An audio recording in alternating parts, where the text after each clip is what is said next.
KF-21 전투기가 수직이 착륙 랜딩 기어 비행을 공개하며 항공모함 함재기 개발 가능성이 높아지고 있습니다.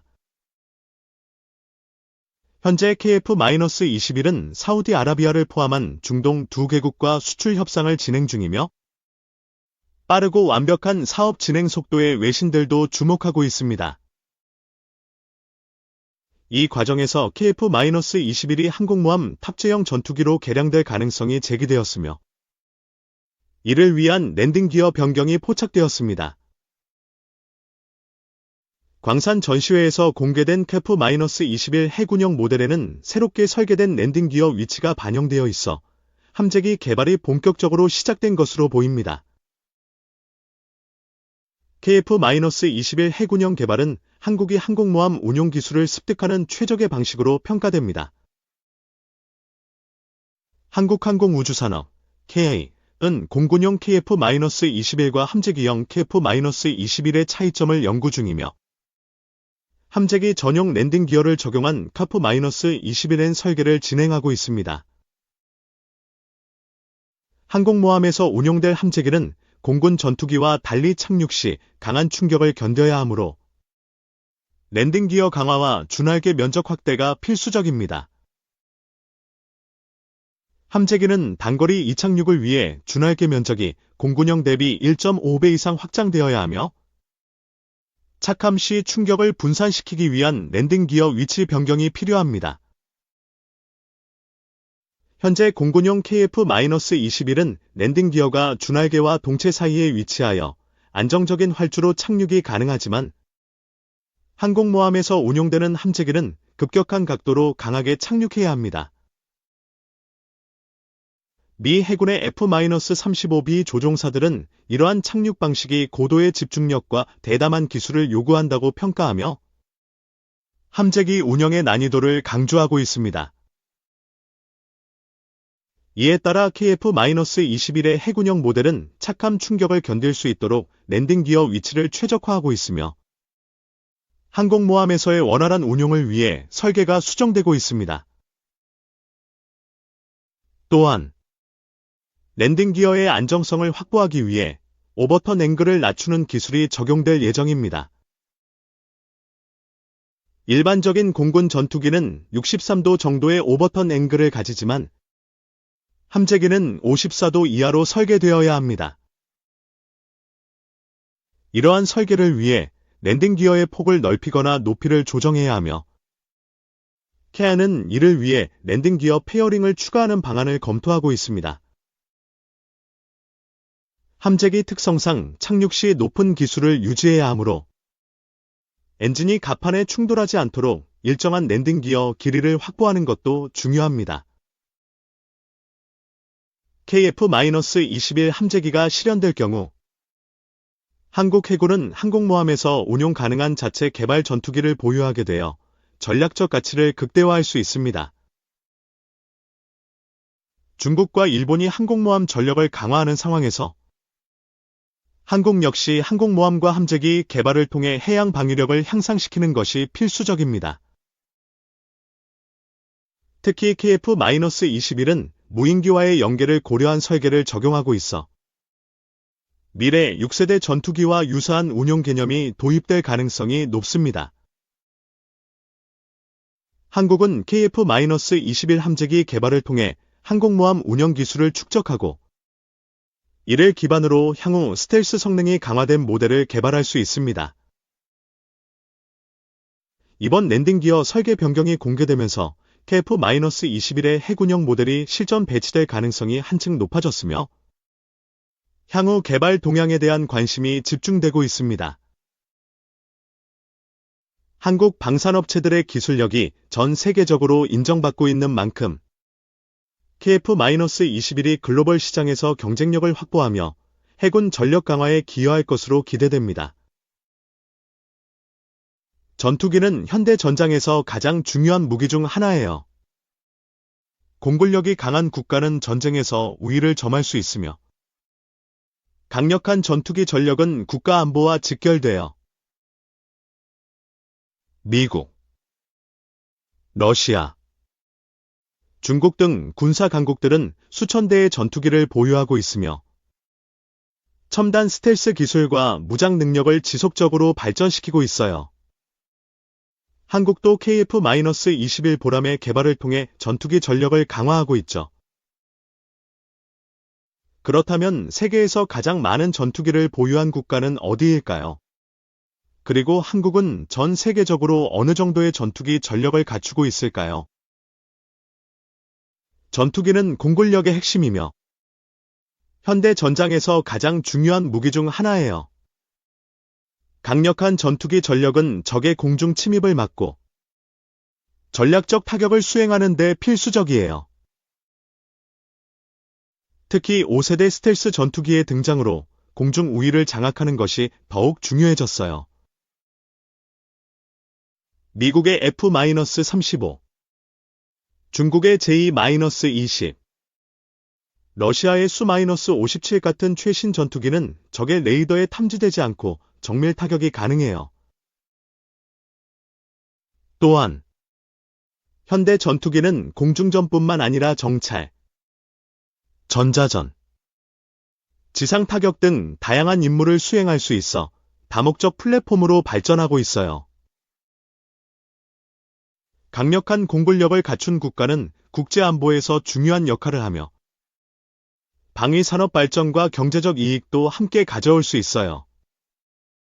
그렇다면 현재 전 세계에서 가장 많은 전투기를 보유한 국가는 어디일까요? 미국은 압도적인 공군력을 보유하고 있으며 중국과 러시아도 빠르게 전투기 전력을 강화하고 있어요. 한국도 KF-21 보람의 개발을 통해 자국 전투기 생산 역량을 강화하고 있어요. 전투기 보유 대수는 각국의 공군력을 평가하는 중요한 기준이에요. 전투기의 수가 많을수록 공중 우세를 점할 가능성이 높고 전쟁 억지력도 강화되어 미국은 전 세계에서 가장 많은 전투기를 보유하고 있으며 중국과 러시아가 그 뒤를 잇고 있어요. 한국도 아시아에서 상위권에 속하는 전투기 전력을 갖추고 있어요. 각국의 전투기 보유 대수를 비교하면 세계 공군력의 흐름을 알 수 있어요. 아래 표를 통해 전 세계 주요 국가들의 전투기 보유 순위를 확인해 볼까요? 미국이 세계 최대 공군력을 보유하고 있으며 중국과 러시아도 빠르게 전력을 강화하고 있어요. 한국은 600대 이상의 전투기를 운용하며 아시아에서 강력한 공군력을 갖추고 있어요. 전투기는 임무와 성능에 따라 다양한 유형으로 구분되어 공중전, 정밀 타격, 전자전 등 각 기체가 수행하는 역할이 다르죠. 전투기 기술이 발전하면서 5세대 스텔스 전투기가 주류로 자리 잡았으며 AI와 무인 기술이 접목된 6세대 전투기도 개발 중이에요. 각 세대별 대표적인 전투기를 비교해보면 공군력의 발전 과정을 쉽게 이해할 수 있어요. 아래 표에서 주요 전투기 유형과 특징을 살펴볼까요? 5세대 전투기 F-35가 세계적으로 도입되고 있으며 한국의 KF-21도 4.5세대 전투기로 개발 중이에요. 6세대 전투기는 미래 공중전의 판도를 바꿀 혁신적인 기체가 될 거예요. 한국 공군은 아시아에서 상위권에 속하는 강력한 전투기 전력을 보유하고 있어요. 현재 약 600대 이상의 전투기를 운용하며 F-15K, KF-16, F-50 등 다양한 기종이 포함되어 특히 한국은 차세대 전투기 KF-21 보라매를 개발하면서 독자적인 전투기 생산 능력을 확보하고 있어요. KF-21은 4.5세대 전투기로 2026년까지 실전 배치를 목표로 하고 있어요.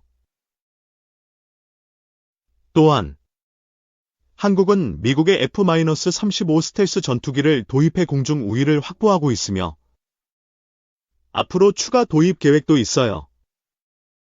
이를 통해 한국 공군은 최첨단 전투기 체계를 갖추고 있어요. 한국은 F-35 도입과 KF-21 개발을 통해 공군력을 더욱 강화하고 있어요. 앞으로 스텔스 기술과 무인 전투기 도입도 진행될 것으로 예상돼요. 세계 각국은 5세대 스텔스 전투기를 넘어 6세대 전투기 개발에 집중하고 있어요. AI, 무인 조종, 극초음속 비행 등 혁신적인 기술이 적용될 예정이에요. 미국은 앵헤드, 차세대 공중 우세 프로그램을 통해 6세대 전투기를 개발 중이며 유럽도 지캡, 포카스 프로젝트를 진행하고 있어요. 한국도 2035년 이후 무인 전투기 개발을 목표로 연구를 진행 중이에요. 미래 전투기는 단순한 유인기가 아니라 드론과 협업하는 팀 전투 개념을 도입할 예정이에요. 무인기가 직접 공격을 수행하고 유인 전투기는 지휘 역할을 하게 될 거예요. 미래 전투기는 AI와 무인 기술이 핵심이 될 전망이에요. 한국도 6세대 전투기 개발 경쟁에 참여할 것으로 예상돼요. 전투기의 성능을 비교할 때는 속도, 스텔스 성능, 무장 능력, 항속거리 등을 종합적으로 평가해야 해요. 현대 전투기는 단순한 공중전뿐만 아니라 다목적 임무 수행이 가능해야 해요. F-35 같은 5세대 전투기는 스텔스 기능과 강력한 네트워크 시스템을 갖추고 있으며 4.5세대 전투기인 KF-21은 높은 기동성과 다목적 임무 수행이 가능해요. 다음 표를 통해 주요 전투기들의 성능을 비교해 볼까요? F-22가 공중전에서 최고의 성능을 자랑하며 F-35는 다목적 스텔스 전투기로 강력한 전력을 갖추고 있어요. 한국의 KF-21도 미래 공군력의 핵심이 될 전망이에요. 전투기 보유 대수가 가장 많은 나라는 어디인가요?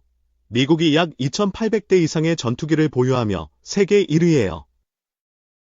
그 뒤를 중국, 1,600대, 러시아, 1,500대가 따르고 있어요. 한국의 전투기 전력은 세계 몇 위인가요? 한국은 약 600대 이상의 전투기를 운용하며 세계 6, 7위권에 속해요. KF-21 개발과 F-35 추가 도입이 이루어지면 더욱 강력한 공군력을 갖추게 될 거예요. F-35와 KF-21의 차이점은 무엇인가요? F-35는 완전한 스텔스 전투기, 5세대이며 다목적 임무 수행이 가능해요. KF-21은 4.5세대 전투기로 스텔스 성능이 제한적이지만 성능 개량을 통해 점진적으로 스텔스 기능을 강화할 수 있어요. 6세대 전투기는 언제 실전 배치되나요? 미국, 엔게이드, 유럽, F-클래스, GKP 등이 6세대 전투기를 개발 중이며 2035년, 2040년 사이에 실전 배치될 예정이에요. 스텔스 전투기의 가장 큰 장점은 무엇인가요? 스텔스 전투기는 적 레이더에 탐지되지 않아 기습 공격이 가능하며 공중전과 정밀 타격에서 강력한 우위를 점할 수 있어요. KF-21은 언제 양산되나요? KF-21은 현재 시험 비행 중이며 2026년부터 실전 배치가 시작될 예정이에요. 최종적으로 120대 이상 생산될 계획이에요. 미래 전투기의 핵심 기술은 무엇인가요? AI 자율 비행, 무인 전투기 연동, 극초음속 비행, 양자 통신 등이 6세대 전투기의 핵심 기술로 꼽혀요. 한국도 6세대 전투기를 개발할 계획이 있나요? 한국은 현재 KF-21 개발을 완료한 후 무인 전투기 및 6세대 전투기 개발을 추진할 가능성이 커요. 2035년 이후를 목표로 연구가 진행 중이에요. 우주 굴기, 우주 민폐, 필리핀, 중국 로켓 잔해의 분노. 중국이 우주로 발사한 로켓 잔해 때문에 필리핀 등 인근 국가들이 골머리를 앓고 있다. 중국 우주 쓰레기가 사전 통보나 정보 공유, 안전 조치 없이 무차별적으로 주변국 해역에 떨어지면서 불안과 위험을 키우고 있기 때문이다. 17일 필리핀 현지 일간 인콰이어러 등에 따르면 필리핀 우주국은 중국이 적외도 위성 전용 운반 로켓 창정 -8A를 발사한 지난 11일 필리핀 팔라완주, 바실란주에 최고 경계 태세령을 내렸다. 우주국은 중국 로켓 발사 소식을 전하며 파편이 필리핀 배타적 경제 수역남 중국해 스플래틀리 군도에 위치한 이로코이 암초, 중국명 허우텅자오와 팔라완섬 푸에르토 프린세사 인근 해역에 낙하할 수 있다고 경고했다. 또 주거 지역에 떨어지지는 않을 것으로 예상되지만 해상 선박과 항공기에 잠재적 위험을 초래할 수 있다며 로켓 잔해에 연료 잔여물 등 독성 물질이 포함돼 있을 수 있는 만큼 회수하거나 가까이 접촉하지 말라고 덧붙였다. 이날 로켓 잔해가 필리핀 영해에 떨어지지는 않았다. 그러나 필리핀의 대응은 인근 국가들이 중국 우주 도약 이면에서 발생하는 쓰레기 문제에 얼마나 불안해하고 있는지를 여실히 보여준다.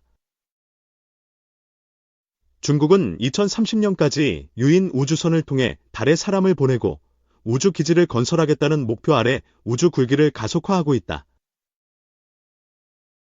특히 우주정거장 건설을 위해 한 해에도 두세 차례씩 화물 우주선과 로켓을 쏘아 올린다. 그 과정에서 대기권에서 전부 소각되지 못한 발사체 잔해가 지상에 낙하한다. 그러나 발사체 잔해가 안전한 곳에 떨어지도록 유도하고 해당 지점에서 이를 곧바로 회수하는 다른 나라와 달리 중국은 추락을 방치하고 있다는 게 전문가들 지적이다.